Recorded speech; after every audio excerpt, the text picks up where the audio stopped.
tai yra, wow, renginys, tai yra vyksta didžiuliai saliai, su žiūrovais, su sirgaliais, kaip tikra Eurovizija vyksta. Išskirtinės vizitinės kortelės vasaros metu paragauti bebro pašteto ir vėžienės. Tai du tokie patiekalai, kurių Lietuvoje nerasi. Daugelis tikėjosi tos sovietinės virtuvės, aš ją vadinu taip. Sovietinės virtuvės, bulvė, ten vedarai, būtinai cepelinai turi būti. Čia yra gastroturizmas, va čia yra gerai, kur žmonės atiduoda save tam, kad padaryti 1-2 patiekalus. Va tada yra ok, o ne 22. Tais laikais, kada aš pradėjau domėtis tą gastronomiją ir jau žinojau mano tėvai, kad jisai tikrai nebus santechnikas ar kažkoks šalkalvis. 6 metų vaikas, eidamas į 1 klasę, padaro tėvam pusryčius su broliu ir išeina į mokyklą. Tas keistokai skamba. Kiek atiduoda energijos tam, kad patiekalas išeitų nuostabus, vien dėl to, kad jisai dingtų per 30 sekundžių. Ne? Tu dirbi visą dieną, jis dingsta per 30 sekundžių. O pats geriausias mano atžvilgiu Mišelinas yra pilnas restoranas laimingų svečių, kurie išeina, grįžta ir tai yra pats geriausias įvertinimas. Sveiki, mėly klausytojai ir žiūrovai. Su jumis sveikinasi tinklalaidė Ar valgoma ir mes jos kūrėjos Evelina ir Laura. Paruošėm jums dar vieną pokalbį, o prieš tai norim padėkoti mūsų draugams Audiotekai už garsą ir vaizdą. Šią jaukią studiją ir dar kartą norim paskatinti tikrai išbandyti Audiotekos knygas, ypač dabar, kai už lango pavasaris, kai daug kas leidžiame laiką lauke, važiuodinėdami dviračiais, bėgiodami, tai tikrai ausinukai ausis, kažkokia gera knyga ir tas pavasaris bus dar malonesnis. Tai tikrai pasižiūrėkite, Audiotekoje yra labai didelis pasirinkimas knygų. Na, o keliaujant prie mūsų pokalbio, tai šiandien tikrai turim ypatingą svečią, tai yra vienas geriausių Lietuvos šefų, restorano Ertlio namas įkūrėjas Tomas Rimvydis. Jį tikrai drąsiai galima vadinti lietuviškos virtuvės ambasadoriumi. Tiesa, ta lietuviška virtuvė tikrai nėra tokia, kurią galbūt iš pirmo žvilgsnio, iš pirmo garso pagalvojate. Kokia ji, tikrai pakalbėsime, bet apie viską nuo pradžių. Tai labas, Tomai. Labadiena. Tai mes įprastai savo tinklalaidę pradedam tokiu klausimu, atvirkščiu mūsų tinklalaidės pavadinimui. Tai yra, kas mūsų pašnekovams yra nevalgoma. Ar yra tokių produktų, kurių nemėgstate, ar patiekalų, kurių, niekaip neįsiūlytume jums? Tai galbūt nuo nemėgamiausių, tai neskanus patiekalai man jie nepatinka kaip ir daugeliui, o nemėgstamų dalykų nėra ir negali būti mano virtuviai, nes kiekvieną dalyką tu turi ir vienoje ir kitoje vietoje priderinti, suderinti ir suprasti tą skonį ir kuris geriausiai tinka lėkštėj. Ir galbūt labiau, nelabiau, skaniau, neskaniau tinkantis produktai prie tam tikrų patiekalų. Tai va čia tokia improvizacija ir mano virtuviai yra, kad galbūt nedažnai aš naudoju arba labai retais atvejais naudoju, bet visus produktus panaudoju. O su tais neskaniais patiekalais ar dažnai tenka susidurčiai? Deja taip. Pasitaiko tokiu atveju, kad dažniausiai tie patiekalai tose populistinėse virtuvėse būna nušlifuoti taip, kad visiems tiktų. Tai yra be druskos, be skonio, be vaizdo, tiesiog techninis maistas, kuris užpildo skrandį. Greitas maistas, kur poreikis augantis, kuris reikalingas visiems, be jo niekas negali gyventi. Bet tas išieškotas skonis, kur šefas pasistengia sudėti mintis į lėkštę, suderinti, va čia tas, kas mane žavi. Tai būna ganėtinai retai. Tai apie maistą ar tikrai turėsim progą pasikalbėti, keliaukim prie šviežiausių įspūdžių ir konkurso, kuriame dalyvaujate Norvegijoje, tarptautinio maisto pasaulio konkurso Bocuse d'Or. Gal galite pasakoti mūsų klausytojams, kas tai per konkursas, kuo jis ypatingas, kaip ten sekėsi galų gale?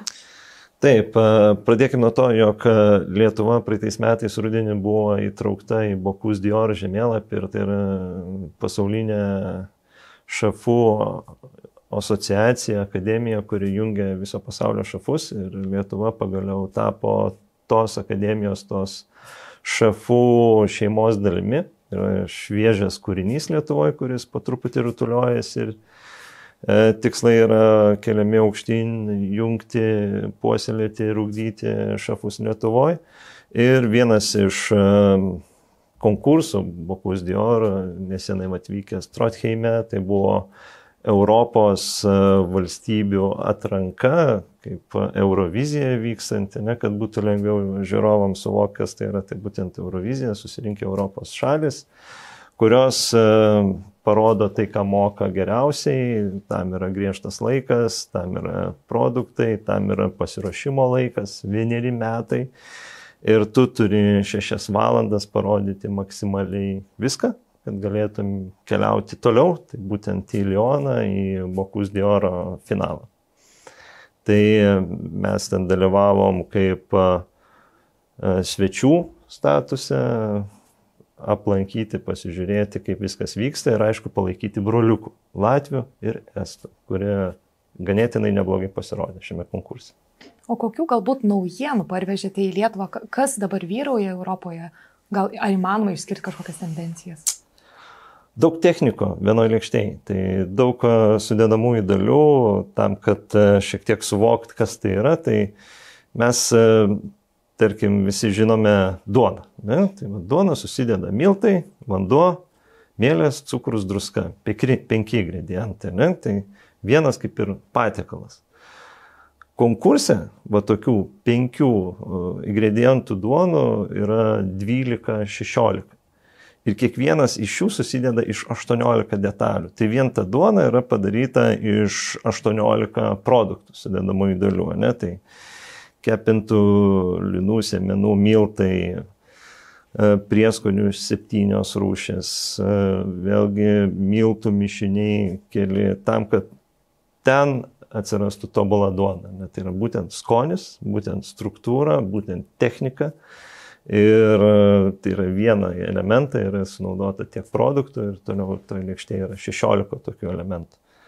Tai yra daug skoninių gamų sudėta į vieną lėkštę. Ir viskas per ribotą laiką, ir viskas turi būti suderinta, viskas turi būti karšta, jeigu šalta, laiku paruošta estetika lėkštėje, vėlgi viskas sukomponuota taip, kad akis norėtų valgyti tą patiekalą.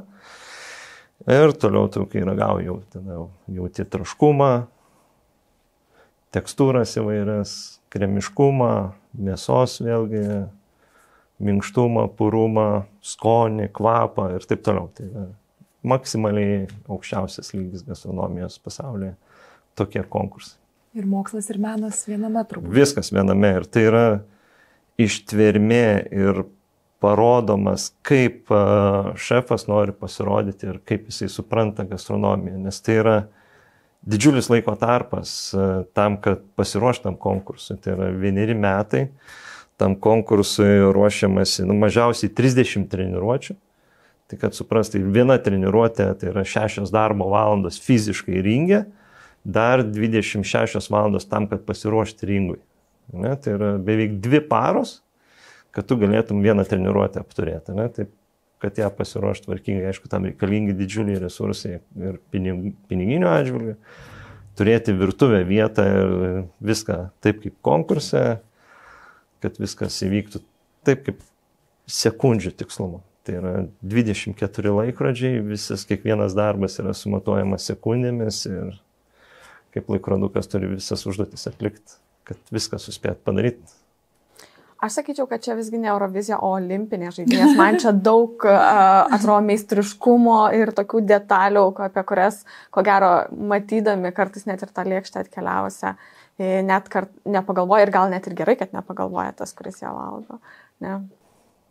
Teisėjai ragaudami jie suvokia, tai turi 2 minutės, turi 2 minutės įvertinti, surašyti balus, kurie automatiškai keliauja į duonbazę, negali jų keisti ir tada susumuojami balai.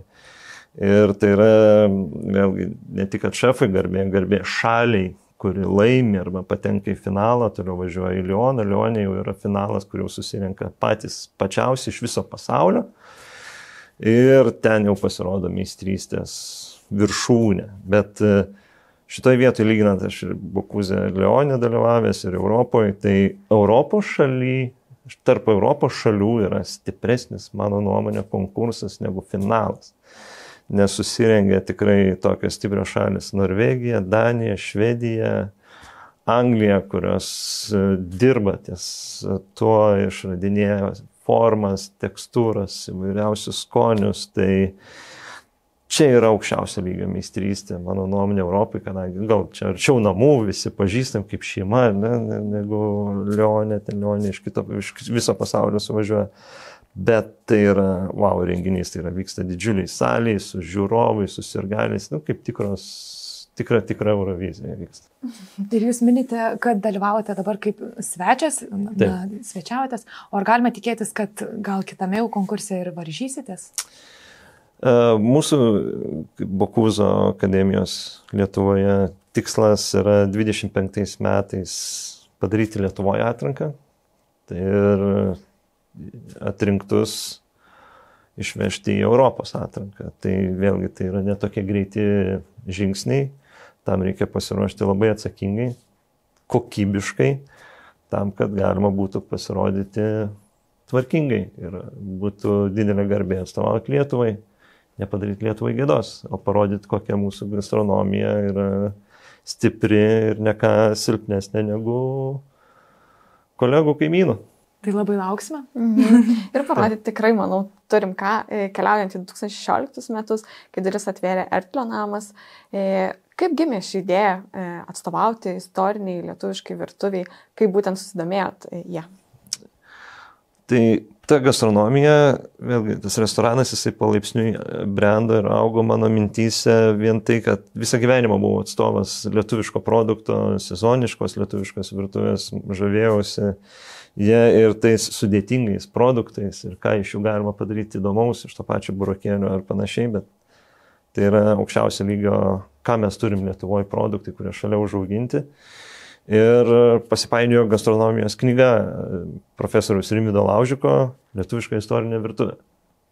Tokia paprastutė ir tos knygos vedamas, sakau, reikia parodyti svečiam, kokia yra ta lietuviška virtuvė, bet žiūrint giliau, nes ten buvo mintis labai geros išreikštos to, kas ta istorinė Lietuvos virtuvė, kokie buvo produktai naudoti, ne tik bulvės, kiauliena ir panašiai, čia jau kito laikotarpio, tai gilinantis į tą Lietuvos gastronomiją, istoriją, žavėjo tai, kad buvo daug nuostabių produktų.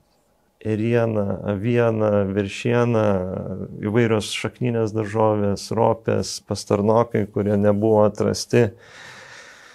Ir patalpos, restorano patalpos, kurios, mano nuomonė, idealiai tiko šitam konceptui. Ir tikrai parodė gyvenimas, tai 8 metai, kad tikrai vieta, koncepcija, idėja, tai yra 3 viename sujungta puokštė, jinai puikiai veikia iki šių dienų ir tikrai neslėpsiu, jog šitas restoranas vis dar yra madingas, vis dar yra populiarus ir vis dar yra pilnas svečių, kurie trokšta skaniai pavalgyti, pabūti istorinėje aplinkoje ir išsinešti edukaciją iš restoranų, sužinojus šiek tiek kažką naujo apie tą lietuvišką virtuvę.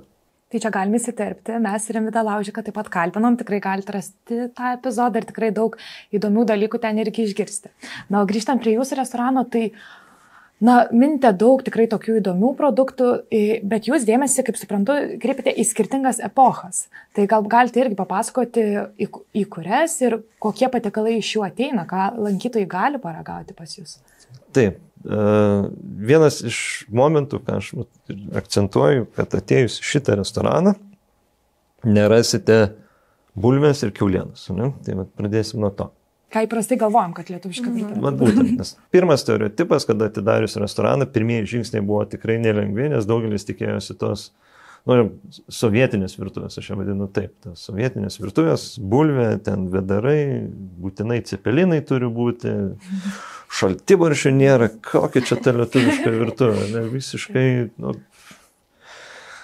visiškai nelietuviška ir tikrai ne vienas svečias apsisuko išėjo ir ten daug turėjau tokių momentų ir tie pirmi žingsniai buvo labai labai sudėtingi, bet užsispyrimas ir palaikymas, palauk, visi suvoks, sužinos, viena knyga, antra knyga, edukacija, viešumas, kalbėjimas apie tai faktais, o ne sukurta, sugalvota ir panašiai, tai yra faktai, tai yra gastronomų, istorikų rasti rašytiniai šaltiniai, knygos, receptai, pirkimo čekiai, kurie vedė mane toliau ir toliau daryti tai, ką aš darau. Ir taip išsisegmentavo, jog mes praleidžiam 100 metų tos mūsų populiariosios virtuvės ir žiūrim, kas buvo seniau negu 100 metų, kas buvo vyravo, kokios tendencijos baroko, renesanso virtuvėse, kokios šeimos, ką atnešė į mūsų virtuvę Radvilų šeimos indėmis į gastronomiją, kur buvo patys pirmieji, kur profesionalą šefą atsivežė kuchmeistrį į Lietuvą, prancūzą, kaip Oginskių dvaras, Oginskių šeima dvarišką kultūrą išvystė, ponas Forusas, renesanso atnešimo šakutės, peilio, valgymo kultūrą salotų Lietuvoje. Tai kiekvienas prisidėjo skirtingais amžiais, laikotarpiais į mūsų besiformuojančią dabartinę gastronomiją. Aišku, labai gaila, kad tie karai vis ištrindavo ir didžiausia tą tokį vakumą Sovietų sąjunga atėjusi padarė, kurie įvedė mūsų standartus, ištrynė visą mūsų turimą gastronomiją, įvedė savo standartizuotus mokslus šeimininkėm ir panašiai, kur visi žinojo, kad moteris vieta yra virtuvė ir visi turėjo mokėti, kaip pagaminti ant balandėlius ir panašiai. Tai va taip buvo populiarinama ta populistinė virtuvė. Ir iki šių dienų daug kas žino ir suvokia, kad tai yra lietuviška virtuvė. Taip, tai yra dalis to, naujosios virtuvės, sovietinės virtuvės, tai yra dalis mūsų istorinės virtuvės, kurios neištrinsi ir kurią reikia gerbti, mylėti ir gaminti, bet pažinti ir mūsų šaknis, nuo ko viskas prasidėjo. Tai va, čia tas Erklio namo restorano edukacinis procesas vis dar vykstantis. Kaip vyksta naujų patiekalų įvedimas į meniu, kaip jie atsiranda meniu? Vėlgi sezoninė virtuvė, kas gamtoje tas yra ant stalo, tas principas. Ir dabar jau yra lengviau, tai yra 8 metai. Žinau bičiulius, kurie medžioja, gaudo, šaudo, renka, ravi, rauna ir panašiai tuos visus lietuviškus gėrius. Ir jau taip susiklosti, kad vis kiekvieną kartą, vis sezoną mes tos patiekalus vis tobulinam, kažką išimam, kas nepatiko, pakeičiam, bet pati bazė yra išlikusi. Ir 3-4 metus mes beveik panašius patiekalus perdarom, kažką naują įvedam, skonių sustiprinam, pakeičiam, bet galioja tas gamtos laikrodis. O jie įvedimui tiesiog matai, kas gamtoje, kas išaugo, kas tada prasinešė virtuvę ir dėlioju, kur labiausiai tinka. Ar turit klientų mylimiausią patiekalą, kuris yra dažniausiai gaminamas virtuvėje? Tokio mes neturim. Nes mūsų restorano koncepcija yra tam, kad išgirsti visą mūsų istoriją. Turim 2 variantus tik tais galimus rinktis. Pirmą arba antrą. Trumpesnė versija arba maksimaliai ilgiausia versija. Ir vieni tinkantis labiausiai, kitiem kiti. Kažką išskirti tokio, kuris ten būtų wow, tai kiekvieną sezoną yra kažkas wow, kažkas išsiskiria, ar ten desertai, ledai, sriuba, užkandis, padažas ar panašiai. Tie va, tokie elementai, jie vis sužaidžia ir paryškina tos sezoninius meniu ir kiekvienas atranda savo mėgstamiausią. Va, čia ir diskusijos po vakarienės vyksta, o čia tas buvo įdomu, tas buvo skanu, tas buvo, kaip čia tas suspindėjo, čia tas ir va tas diskusijos, nu visas noras, kad būtų viskas tobula ir viskas dėrėtų, bet svečiai išragavę išskiria savo mėgstamus favoritus. O gal galėtumėt paminėti kelis konkrečius patiekalus, o tarkim šiltuojusios, nu ką gali jūsų klientai paragauti? Na, galbūt tokie yra išskirtinės vizitinės kortelės vasaros metu paragauti bebro pašteto ir vėžienės. Va, tai 2 tokie patiekalai, kurių Lietuvoje nerasi, bet pirmieji žingsniai buvo daryti mano restorane ir tikrai labai išskirtiniai patiekalai, kurio atspindi tą labai gerą lietuvišką gastronominę virtuvę. Ir gali būti vizitinė kortelė tos lietuviškos istorinės virtuvės. kas tas bebras, o čia prie ko čia ta vėžienė, ne? Bet tai yra jau sukurta, jie tampa legendomis ir tampa tokia, kad vizitinė kortelė šito restorano arba juodos duonos ledai. Tai tokie kūriniai, kurie tikrai gimsta šitame name ir kas žino, kas bus toliau, kokie dar bus populiarūs patiekalai arba tokie išskirtiniai, kurios svečiai labiausiai galbūt įsimena per tos laikotarpius, kurios apsilankė. Turbūt net keli šie pavyzdžiai, turbūt klausytojams aišku pasidarė, kad tikrai apie kitokią virtuvę kalbam ir tie juodos duonos ledai turbūt nieks nepagalvotų. Tai tikrai įdomu būtų visiems, manau, paragauti. Kalbant apie sezoniškumą, daug ką tam skiriam dėmesio. Jūs tikrai buvot vienas pirmųjų šefų, kurie pradėjo ieškoti tik lietuviškų ingredientų, būtent čia vietoj užaugintų. Dabar situacija tikriausiai yra vienokia, nes tai jau vis labiau populiarėja, bet kokia buvo ta pati pradžia? Ar buvo lengva atrasti tuos draugus, kaip jūs minėjot, kurie padeda sudėlioti tą galutinį meniu? Taip, iššūkių tikrai buvo labai daug ir vienas iš tokių iššūkių, kaip pavadinkim tą populiarią daržovę pastarnokas. Vadinkim tą daržovę pastarnokas. Aš jau tikiuosi, visi jau žino tą daržovę ir čia apie ją nereikia diskutuoti, kas jinai tokia, kokia forma ir panašiai.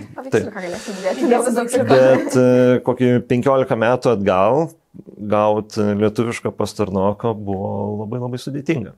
Ir ne tai, kad gauti, gal galima 1, 2, 3 kilogramus, bet ne 30 per savaitę ir ne visus metus.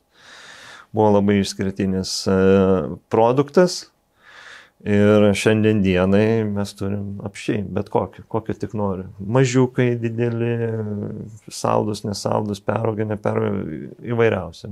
Kitas ropė, vėlgi tas ropės ateimas į gastronomiją, visada ropės buvo peraugusios, didelės, neskanios ir visi įsivaizdavo, kokios čia ropės.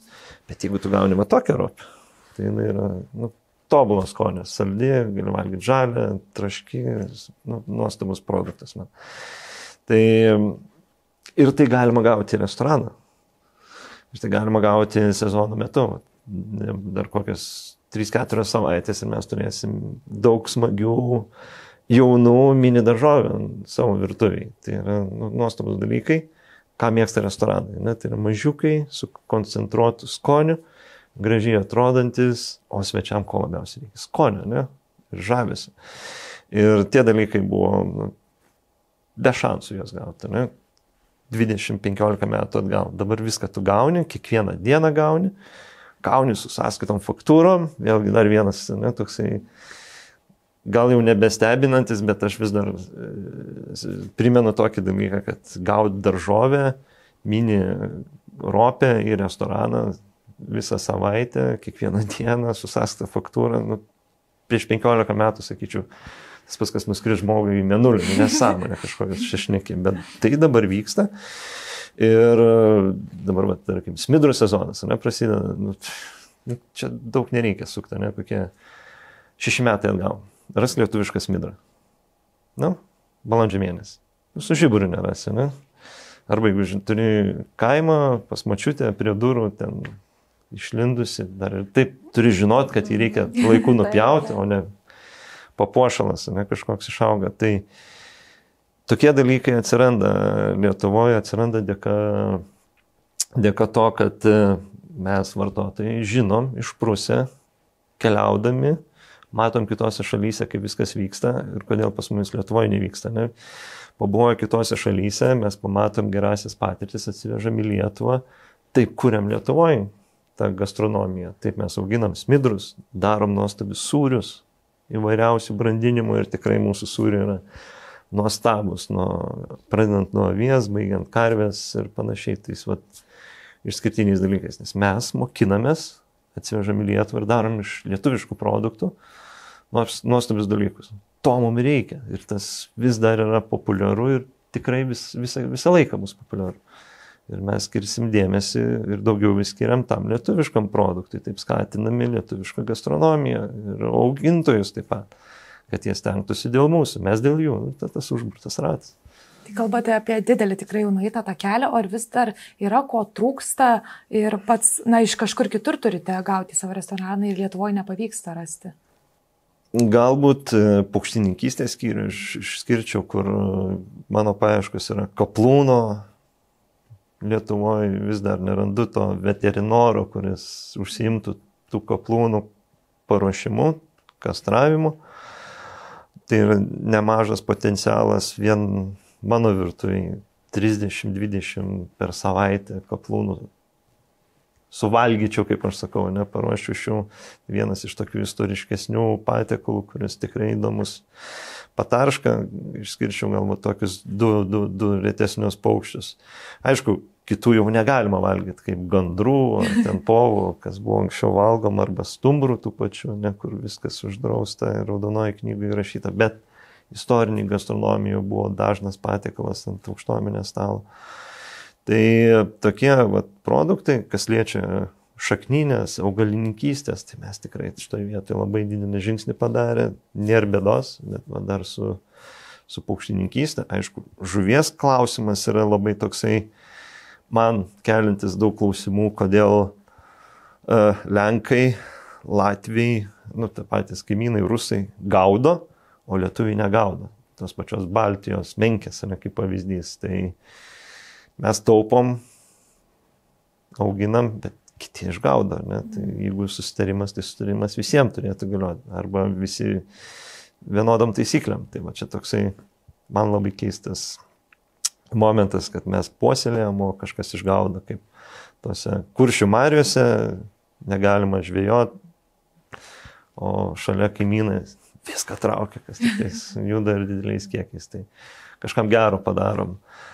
Tai žuvis galbūt išskirčiau vieną iš tų produktų, kuris Lietuvoje turi didžiulį potencialą, bet mes jo neišnaudojam, vis dar neišmokstam užauginti laukinės žuvies taip, kaip mums reikėtų restoranam arba vartotojam. Ir aišku, tai yra labai labai brangus produktas. Tampa kuo toliau to brangesnis. Brangiau negu užbrandinta jautiena. Gera žuvis. O šiaip toje istoriniai virtuviai žuvis buvo dažna ant lietuvių stalo, nes dabar šiaip mes tikrai pakankamai retai valgom žuvį. Gaila, aišku, tai yra tikriausiai pasiekmė to, kad neturim jos lengvai gauti. Jo, dėl žuvies nevalgymo yra dvi priežastys. Yra pirmoji, kad brangi, antroji, kad jos yra mažai, o trečias, mes nemokam dar jos skaniai pasigaminti. Ir dar vieną išskirčiau, kad lietuviška žuvis turi labai labai daug šakų. Tai išskirtinis produktas, išskirtinės žuvis, kurios turi labai labai daug šakų, o jos mums nekomfortas, visi dabar pripratę valgyti šaukštais, kad nebūtų jokių klyvinių, ant tiek esam, kaip sakant, išlepę tais patiekalais, tais produktais, norim patogiai viską valgyti, nekliūtų mums niekas ir viskas būtų minkšta, viskas būtų suderinta, nereikėtų daug vargti ir panašiai. Tai čia tas žuvies momentas paruošimo ir panašiai. Tai šitas iššūkis yra pas mumis. O kokie galbūt, jeigu tarkim žuvis buvo seniau populiari, o dabar tarkim ne, tai kokie dar yra jūsų nuomonė patiekalai, kurie veltui yra pamiršti, o galėtų būti sugrąžinti ant mūsų stalo? Aišku, jūs daug ką tai ir darote savo restorane, bet gal dar yra kažkokių pamirštų tokių? Jau apščiai yra tų patiekalų, kuriuos mes dažnai nevartojam arba primiršę esam. Tie patys šaltanosiai, tie patys virtieniai.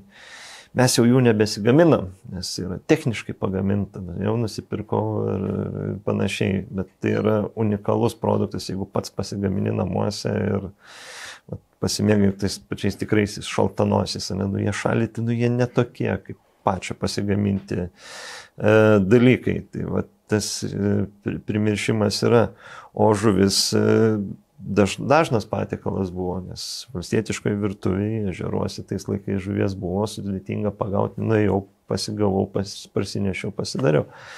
Ir pagal gamtos laikrodį viskas vyko, sezoniškumai, taip miško gerybės, visos tie grybai, uogos, vėlgi primiršti jau daugiau, mes jau nebeinam į miškus, neberenkam, einam į turgų, nusiperkam, kiek esam išlepę tų visų produktų, kurie atkeliauja. Ir nebeinam patys jų medžiotojų, viskas taip patiekta patogiai, kad visus metus galim viską turėti, ko širdis geidžia. Tai šiek tiek mūsų išlepino tą visą šiuolaikinės technologijos, šiuolaikinės galimybės ir tą gamtos laikrodį esam šiek tiek primiršę, kad sezoniškai valgyti sezoniškus produktus. Jūs esate minėjęs, kad istoriniuose šaltiniuose gėrimai buvo tie pirmieji dalykai, kurie minimi. Ką jūsų restorane reiškia gėrimai, kiek tam skiriate dėmesio ir kaip atsiranda gėrimų meniu? Gėrimai tai yra balansas. Maistas be gėrimų kaip gėrimas be maisto. Vienas be kito negali būti. Turi būti gera kompozicija. Mes gėrimus siūlom ir savo svečiam, ir patys ragaudami. Vynas ir maistas, man tobulas derinys turi būti. Ir turi sudėrėti šlakelis atsikandus nuostabaus maisto, užgerti šlakeliu, padegustuoti vynu, tai yra kažkas wow, tai nukelia į kitą pasaulį teisingas gėrimo parinkimas.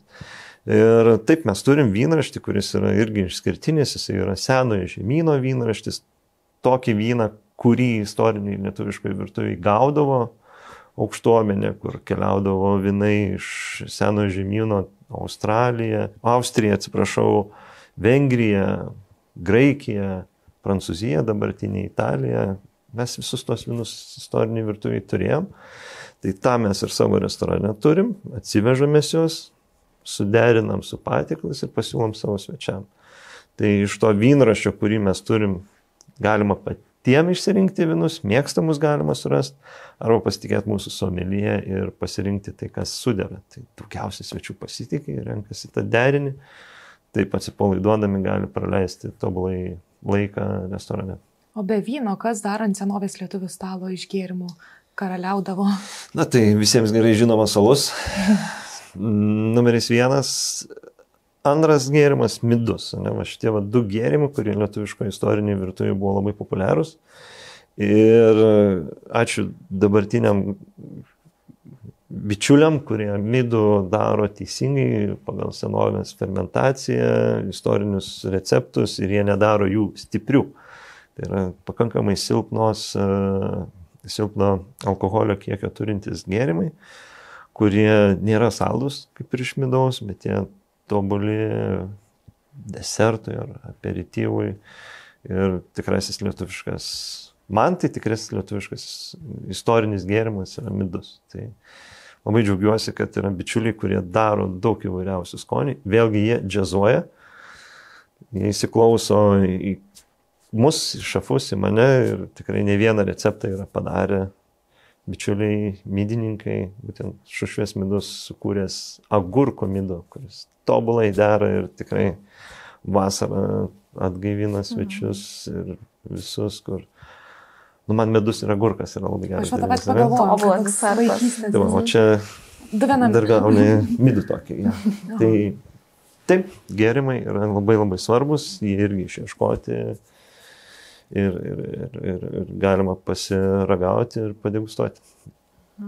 Jūs esate minėję, kad kartu su maistu svečiai gauna ir istorijos apie kiekvieną patiekalą yra pasakojama apie ingredientus, sunku žodis. Kodėl jums svarbi ši edukacinė linija, kodėl mato tame prasme? Tai yra keli momentai.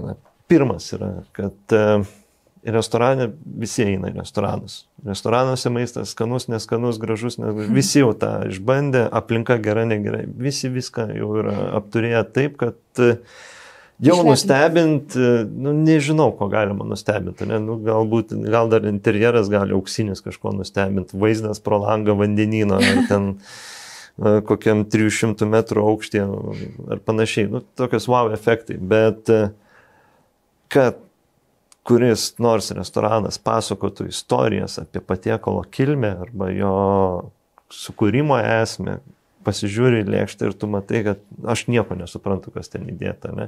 Bet edukuojant, pasakojant apie žvėrienos patiekalą, atėjimą, mes derinam miško gėrybės, ir tada tu suvoki, kad, lietuviai tik 19 amžiuje pradėjo valgyti žvėrieną, čia tas restoranas suteikė tokią informaciją, aš ją įsidedu ir sužinau apie to patiekalo kilmę. Ir tu sužinai 6 istorijas apie tos patiekalus, kuriuos mes kuriam. Ir tu sužinai, kokia yra ta Lietuvos gastronomija, tai yra edukacija, pagarba Lietuvai, pagarba šaliai, kad šitam restorane pabuvę svečiai, jie išeina sužinoję apie tą Lietuvą per visai kitokią gastronominę pusę, negu mes dažniausiai esam įpratę. Šaltibarščiai, cepelinai, vėdarina, aš tą populistinį lietuvių šoną, bet apie žvėrienos valgymo patumus, polardą, pataršką, kodėl jos čia, ką jos veikia toje Lietuvoje, kaip jos čia buvo valgomas ir panašiai, kuriam amžiui. Duonos kilmė, tas pats sviestas, ar varškė, ar sūriai, ir taip toliau. Kiekviena patiekalą yra atskiros istorijos. Tai vėlgi, tai yra edukacija, tai yra žinių bagažas, ką išėjęs svečias gauna pabuvę šitam restorane, būtent Ertilio name. Tai yra šiek tiek pažinimo. Tai esam vienintelis restoranas, kuris iki šiol daro tai sąžiningai, atsakingai ir tikrai tai nėra lengvas darbas, bet teisingas kelias. Nuostabi misija, ta edukacinė turbūt. Taip. O jau šiek tiek minėjote ir apie pačią erdvę tikrai išskirtinę, abiejų tautų Respublikos laikus menantis Jurgio Ertlio namas. Tai ar ta erdvė rado jūs, ar jūs tą erdvę? Kaip įvyko? Viens kitą suradom ir žinau, kad užėjus su žmona į tas patalpas, sako, tinka. Jautiesi kaip namuose. Ir aišku, jas reikėjo susitvarkyti, perdaryti virtuvę,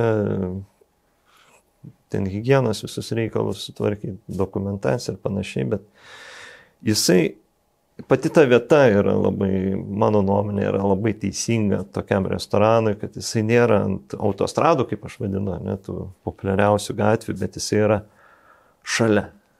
Kažkur šalia, kažkur kažkokioj trumpiausiai, istoriškiausiai gatveliai, vėlgi ta Jonų gatvė turi labai gražią istoriją ir ten įsikūrę esam.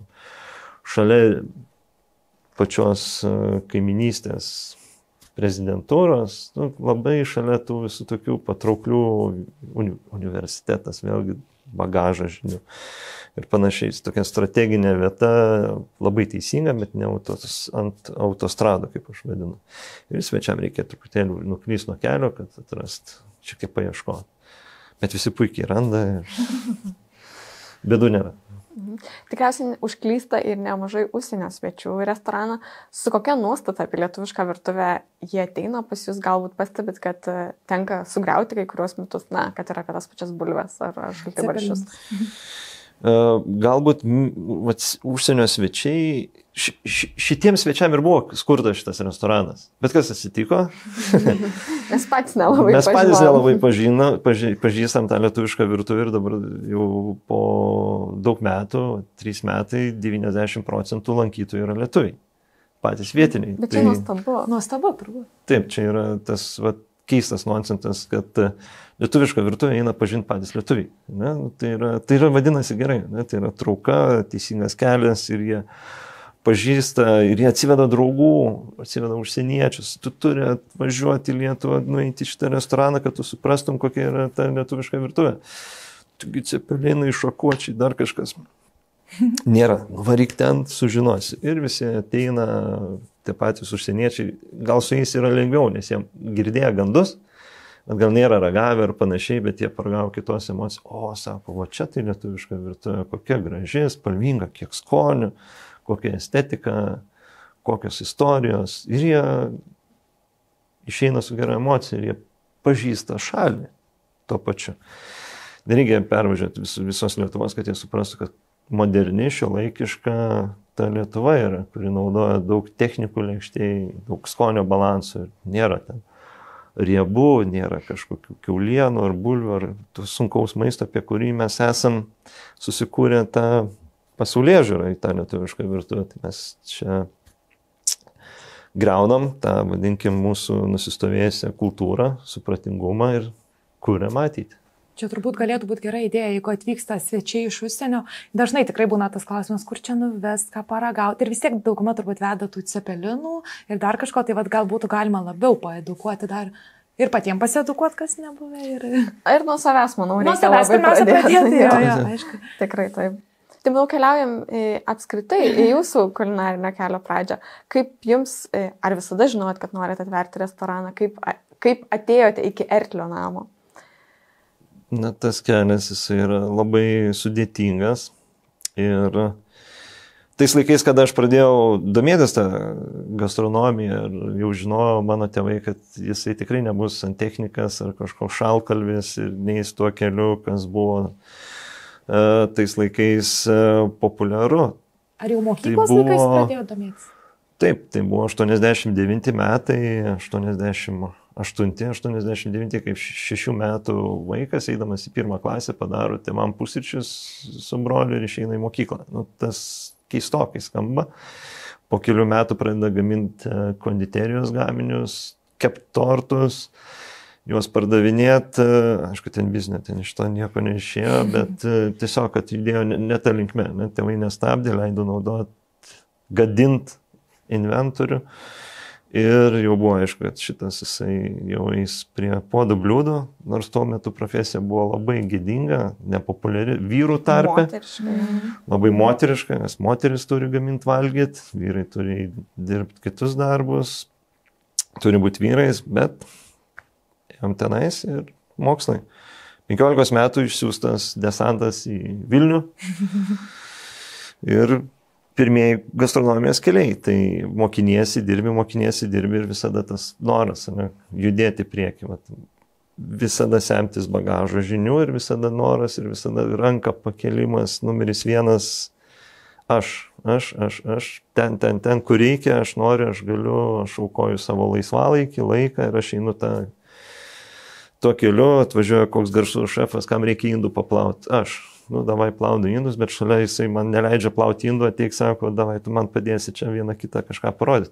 Tai pirmieji žingsniai iš tos plovyklos į profesionalią virtuvę ir prasidėjo, bet visada turi dirbti 20 valandų per parą, kad galima dabar mėgautis tuo užtarnautų darbų, rezultatų, kuris yra. Ir tikrai ne per 1 metus, ne per 2, tai yra 23 metai, kada aš jau esu šitoj gastronomijos pusėje. Tai ilgas laiko tarpas, bet visada turi būti užsibrėžęs tikslą, visada turi kovoti kiekvieną dieną, dirbto klausimu ir judėti prieki. O iš kur šiandien to įkvėpimo vis dar semėtės? Vis tiek jau tiek patirties, atrodo, vis tiek ta ugnelė dega. Ta ugnis, jinai, tie konkursai, išvažiuoji pas kitus, važiuoji į vieną restoraną, paragauji į kitą restoraną, sutinki su bičiuliais, padalyvauji konkursą, pamatai, kaip visi serga, kokia yra energija iš to ir kaip visi kovoja dėl skonio lėkštėj, kaip visi stengiasi ir kiek atiduoda energijos tam, kad patiekalas išeitų nuostabus, vien dėl to, kad jisai dingtų per 30 sekundžių. Ne? Tu dirbi visą dieną, jis dingsta per 30 sekundžių. Ir kokia to prasmė? Padaryti laimingus žmonės, kad jie pajustų gerą emociją lėkštėje, pavalgę, ta ugnis jinai ir veža šiandien dienai. O labiausiai tai laimingi svečiai, kurie supranta šito restorano konceptą. Tai pas mus atėjus greitai negausi valgyti. Greit. Ne, ramiai. Pabūk. Suprask, išgirsk, pasimėgau, atsipalaiduok, pabendrauk. Tam yra sukurtas šitas restoranas. Jeigu nori greito maisto, varyk į McDonald's, ne? Čia tu atėjai lėtai pasimėgaut maistu, suprast, ką norėjo pasakyti. Šefas išgirsti istoriją ir išeit su edukacija, kurią toliau skleidi ir pasakai svečiam, tu turi draugam, bičiuliam, ten pasiklausyti, ką jie ten daro. Paragaut istorijos. Apskritai gastronominis turizmas, minite, kad daug įkvėpimo semėte svetur, bet tose konkursuose, ar keliaudamas mėgstate irgi eiti į restoranus, žiūrėti, kaip ten kas vyksta, ką siūlo ir taip toliau? Labai reikia pasverti Lietuvoje, kad neužlipti ant grėblio ir negauti per nosį, nes kartais būna spastai paspėsti kaip ir patrauklus restoranas, objektas ir panašiai. Nuėjus ten, kartais pasveri ekonomiką, tai yra pinigus ir vertę lėkštėj, kartais neatsiranda to balanso ir permokė už tą techninį maistą, už tą paprastą maistą, kuris apie nieką yra, tai gaila laiko, gaila pinigų. Ir labai džiaugiuosi, kad gastroturizmas Lietuvoje tikrai labai išplitęs yra ir jeigu renkiesi tašką, kur važiuoti, važiuoji pa žmogų, ne, kuris, kaip pavyzdys, gamina ten dzūkiškas bandas, ir važiuosi pas Vytarą, ne, pas jį visada ten gali susitarus rastų bandų. Žuvies į Pajūrį važiuoja, ar ten į Molėtų kraštą žuvienės valgai. Ten yra perliukų Lietuvoje ir jie vis auga, dauginasi ir jie tikrai populiarūs yra Lietuvoje. Va čia yra gastroturizmas, va čia yra gerai, kur žmonės atiduoda save tam, kad padaryti 1-2 patiekalus. Va tada yra ok, o ne 22. Tai kokie ten šių. Ne kiekis, o kokybė ir sezoniškumas, vėlgi pabrėšiu, dar šitas momentas yra labai svarbu ir žmogus, kuris daro tą ir fokusuojasi į jį. Tikrai labai dažnai, kaip tik savaitgalį Vytaro kepsnių ceche svečiausi ir girdėjau pokalbius prie kitų staliukų ir labai daug žmonių sako, kad ai čia pas Vytarą, Vytarui, žmonės ateina lyg pas jį į svečius, jie neteina į kepsnių cechą, jie ateina pas konkrečią asmenybę ir tikriausiai tada atsiranda labai didelis vaidmuo ir komandos. Kaip jums sekasi suburti komandą? Žinom, kad restoranai susiduria su tiek darbuotojų kaita, tiek gal kartais ir motyvacijos trūkumu, bet jūsų būtent restorane tai tikrai yra labai svarbi komanda. Ji atneša tą istoriją. Vat būtent. Ir šitoje vietoje aš savo vardą esu padėjęs truputėlį į šoną, nes tai yra Ertlio namas ir tai yra visa koncepcija, kurią sudaro visi komandos žaidėjai. Ir didelį dalį padaro aptarnaujantis personalas, kuris perduoda tą istoriją ir jisai pasakoja patiekalo sudedamąsias dalis ir pristato tą istoriją. Tai yra aptarnaujantis personalas, kuris yra paruoštas edukacijai. Tai yra, džiaugiuosi, kad jie išmokė, tai niekada nepamirš gyvenime ir turės ir skleista idėja, ar dirbdami ar ne, jo visiems galės papasakot. Ir tai yra taip, tai yra komanda, kuris stengiasi, kuris suvokia, kodėl šitas restoranas yra ir kokia yra jų misija šitam restorane, supratingumas yra šitoje vietoje. Ir ta patirtis, galbūt man nėra labai svarbi restorane aptarnaujančio personalo, kaip ten manieros ar ten vyno įpilimas, bet jisai turi būti kaip asmenybė, suvokti ir perduoti svečiam tą edukaciją, išmintingai sudėlioti mintis, sakinio struktūrą, kad gautųsi ir išlus suvokimas, o ne kaip žirnius į sieną. Taip galima papasakoti, bet nieko neįsinešia. Tada jeigu paklausiu, tada... O kaip jums sekasi laviruoti tarp vadovavimo restorano ir to vis dar negestančio kūrybos proceso? Gal tai gaunasi natūraliai. Tas įprotis jau, kurį tu darai, ir tu žinai, kad gali aplinkui keistis kolegos, bet tu nepasikeisi šitoje vietoje ir žinai, kad ant tavo pečių gula viso restorano koncepcija. Ir tai jau darai ne pirmus metus, gaunasi natūraliai tas procesas ir mokymasis, edukacija, kiekvieną dieną vyksta tiek virtuviai, tiek aptarnaujančio personalo, judam į priekį, nemokam, išmokstam, padarom klaidą, nedarom po to kitą kartą klaidos. Tai yra gyvenimas. Yra virtuvė nenustojamas gyvenimas, kur kiekvieną dieną vis kažką išmoksti, kažką pamatai naujo ir sužinai ir panašiai. Tai mokinamės kartu su kolektyvu, su komanda, dirbti komandiškai.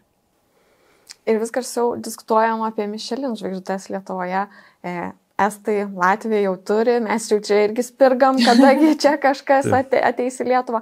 Ar jums pačiam toks vertinimas svarbus, ar svarbus reitingai, visi geriausi restoranų sąrašai? Kiekvienas iš tų reitingų turi gerąją pusę ir turi blogąją pusę. Ne? Yra gerai, jog tave įvertina, yra negerai, kai tavęs neįvertina. Ne? Bet jeigu tu esi įvertintas ir tu turi didesnę atsakomybę, dar užkraunamas kažkas tai tokio, kada tu turi būti jau, jeigu įvertinu, turi nešti tą lyderio poziciją arba atspindėti tą įvertinimą ir panašiai. Daugelis šefų nebenori žvaigždučių, ne? Daug kas girdėjo apie tai, atsisako net, nes tai yra jų gyvenimo stilius ir tada, kada tu jie gauni, visi eina tada jau to žvaigždutės ieškoti tam restorane po stalu, po lėkšte, panašiai ir tada tos nedidelės klaidos, kurias tu padarytum be žvaigždutės, jos taip praslysta, o kada tu jau turi vertinimą, tada jau nieks nepraslysta ir tada jau ateik ant švenčių, ne, vadinasi, nu, jeigu tu ten, daugelis ten apsilankė Mišelino restoranuose, sako, nu, va, buvau Mišelinė. Nu, žinokit, nieko, neskanu, druskos nebuvo, ką jie ten daro, jokio Mišelino aš neduočiau, ne? Nu, va, toks įspūdis yra, o yra tų Mišelinų, kada tu apsilankiau, wow, va čia tai Mišelinas, ne? Va čia tai apsilankiau kosmosas, ne? Vėlgi tas palyginimas. Viena žvaigždė, 2, 3, ten yra labai daug standartų, daug tų visų dalykų.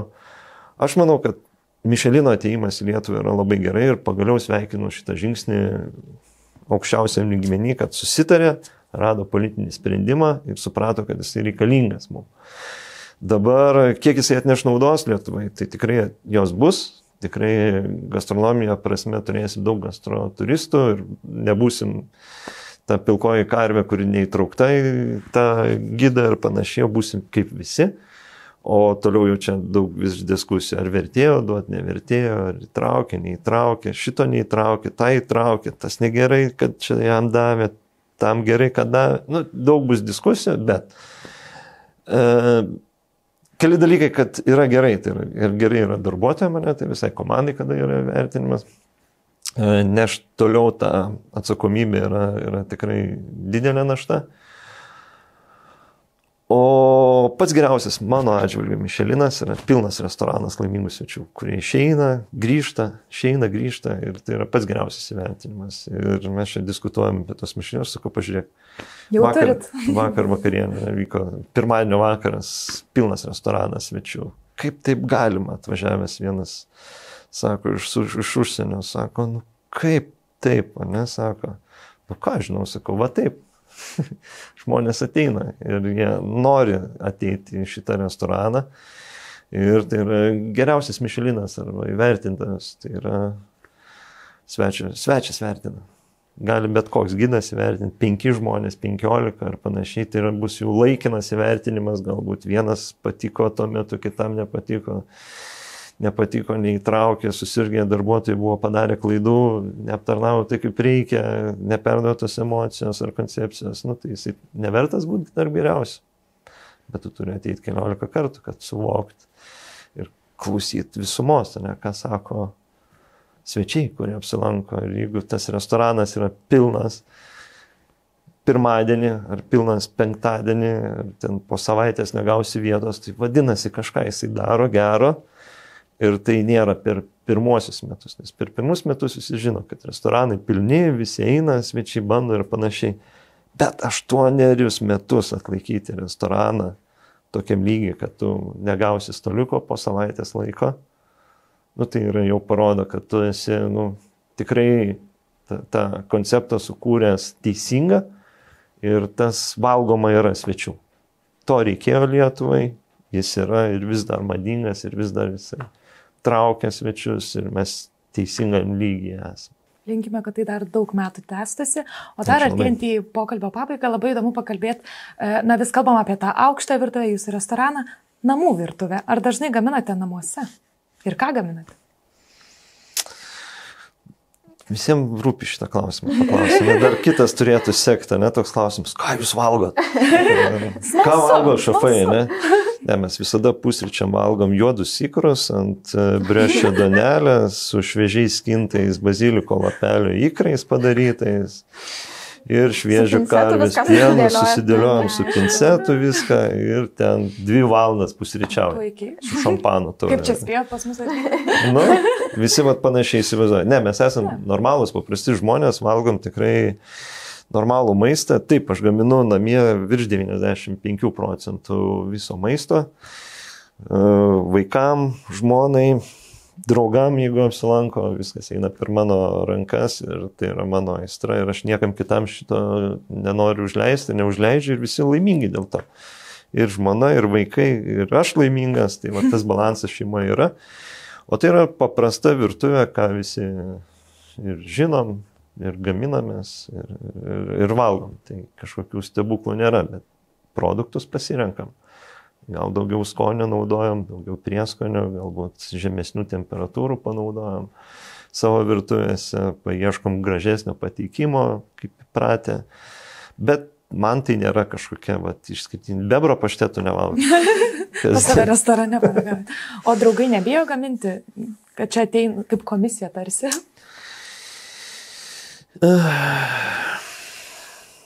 Jaučiasi, draugai jau pripratę yra, pirmieji žingsniai yra, būna sunkus priprasti ir vis tiek šiek tiek pasitempia, nors nenori taip atrodyti, bet vis gal lėkštę gražiau nuvalo, daugiau gal gražiau padėlioja patiekalą, bet tikri draugai jau priprato, nebekreipia dėmesį. Jeigu tu lankaisi kažkur pirmą kartą ar antrą kartą, jauti tą tokį įtampą, tokį pasitempimą ir žmonių neatsipalaidavimą, kada apsilankai, bet visada sakau, atsipalaiduoju.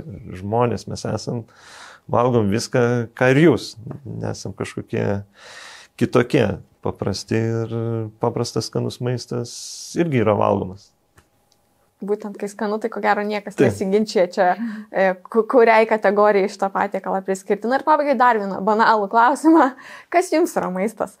Tikrai klausimas jau 100 kartų ko gero atsakinėtas ir svarstytas, bet ką jums tai reiškia? Nu, pirmas momentas - geras, skanus, kokybiškas maistas, subalansuotas, gera savijauta, sveikata ir gyvenimo kokybė. Tai